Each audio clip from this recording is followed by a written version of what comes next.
namin after 3 months, pwede nang mag-harvest.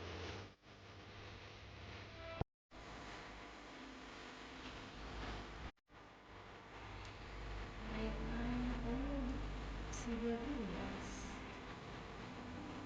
Daman na siya.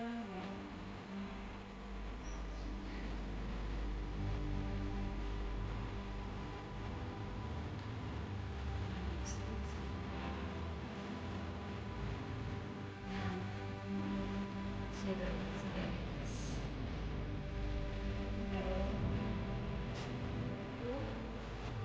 Sa gilid, meron din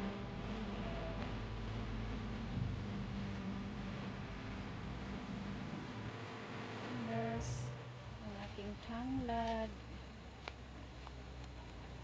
Ito po yung mga tanim ko during lockdown. So this is, I think, ilang buwan na ba to? 5 months. 5 months old na sila. Naano ko to kasi May, June, July, August, September, October. Yan. 5 months na pala. 5 months old.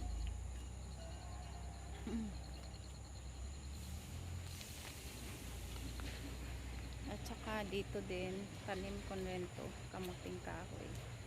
Nasa harap namin. Masyadong.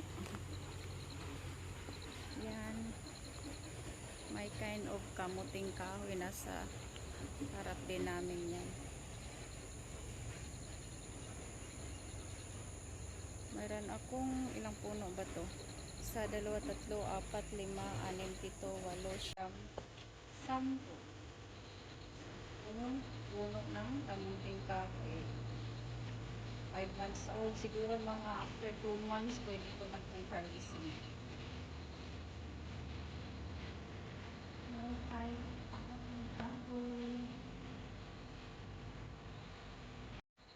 Sa harap namin, mayroon isang puno ng kamuting kahoy.